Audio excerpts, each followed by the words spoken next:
8वीं कक्षा के हिंदी विषय के सभी छात्रों को हार्दिक राठौड़ का नमस्कार। आज हम हिंदी विषय का दूसरा चैप्टर है यादों के झरोखे से, उसका अभ्यास करेंगे। ये चैप्टर एपीजे अब्दुल कलाम जी के बारे में लिखा गया है, उनकी इन्फॉर्मेशन दी है। एपीजे अब्दुल कलाम, जिसके बारे में आप सब लोग जानते हैं कि वे भारत देश के एक महान वैज्ञानिक थे और वह हमारे देश के राष्ट्रपति भी थे।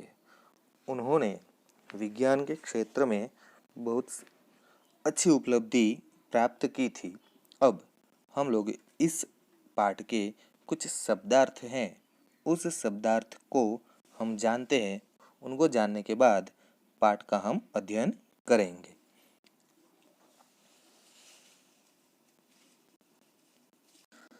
पहला शब्द है आदर्श। आदर्श यानी कि अनुकरणीय। वेशभूषा यानी कि पहनावा अथवा पोशाक। धार्मिक यानी कि धर्म से संबंधित। शिक्षित, शिक्षित यानी कि पढ़ा लिखा। निश्चय, निश्चय यानी कि तय करना। परिणाम यानी कि नतीजा। महान यानी कि श्रेष्ठ। समृद्धि यानी कि संपन्नता। शब्दार्थ समझने के बाद अब हम इस चैप्टर को समझने का प्रयास करते हैं। चैप्टर की शुरुआत है उनके गांव से। मेरा जन्म तमिलनाडु के रामेश्वरम कस्बे में एक तमिल परिवार में हुआ। मेरे पिता अधिक पढ़े लिखे नहीं थे, वे बहुत धनवान भी नहीं थे, पर बहुत बुद्धिमान और खुले विचारों के थे। हम संयुक्त परिवार में रहते थे। हमारे घर में बाहर से आने वालों का भी तांता लगा रहता था। मेरी माँ आसी अम्मा उन सबके लिए खाना तैयार करती थी। इस पैराग्राफ में ऐसा कहा गया है कि एपीजे अब्दुल कलाम जी का जो जन्म है वह तमिलनाडु के रामेश्वरम के एक कस्बे में हुआ था। उनका जो परिवार है वह मिलजुल कर संयुक्त कुटुंब था, एक साथ रहते थे। उनके पिताजी पढ़े लिखे नहीं थे, लेकिन बुद्धिमान थे, चतुर थे और खुले विचार के थे। वह बहुत धनवान भी नहीं थे। सारा परिवार एक साथ मिलजुल कर रहता था।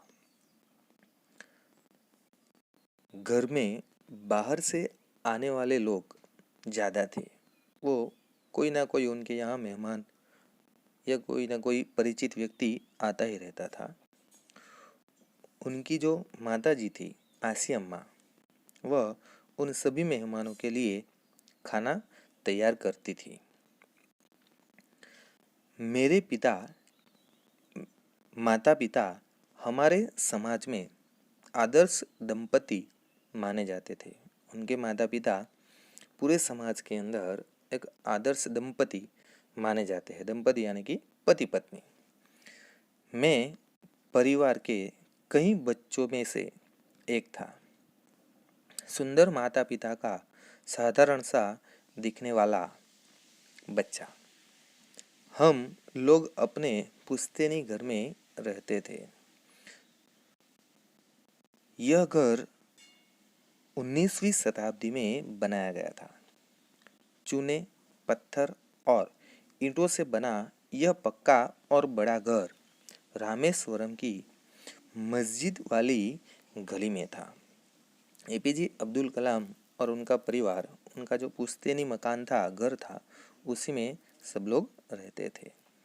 उनके जो भाई बहन थे, जितने भी लोग थे, उनमें से एक साधारण सामान्य दिखने वाले वे व्यक्ति थे। उनका जो मकान था, घर था, वह चूने, पत्थर और ईंटों से बना हुआ था, पक्का मकान था। और इनका मकान रामेश्वरम की जो मस्जिद वाली गली थी उसी में था।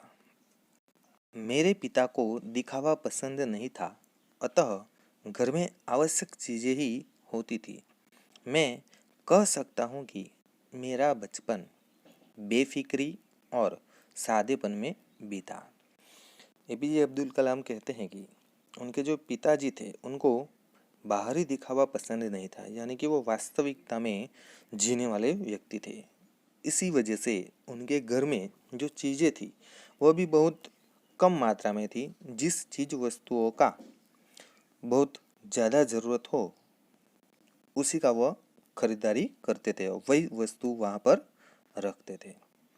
और इसी के कारण एपीजे अब्दुल कलाम जी कहते हैं कि हमारा जो बचपन है वह बहुत ही बेफिक्री और सादेपन में बीता था।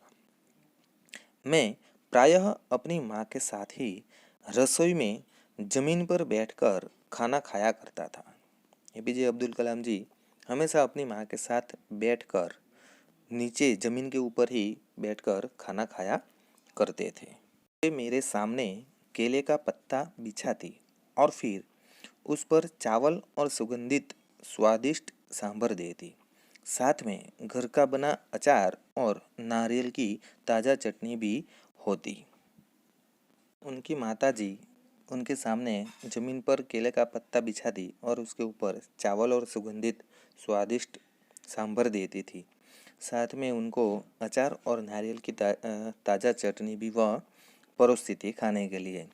इस प्रकार आज हम अब्दुल कलाम जी के बारे में इतना ही पढ़ेंगे। बाकी जो चैप्टर है उसके बारे में दूसरे पार्ट के अंदर, यानी कि कल दूसरा वीडियो हम बनाएंगे और उसमें आपको सब इन्फॉर्मेशन देंगे।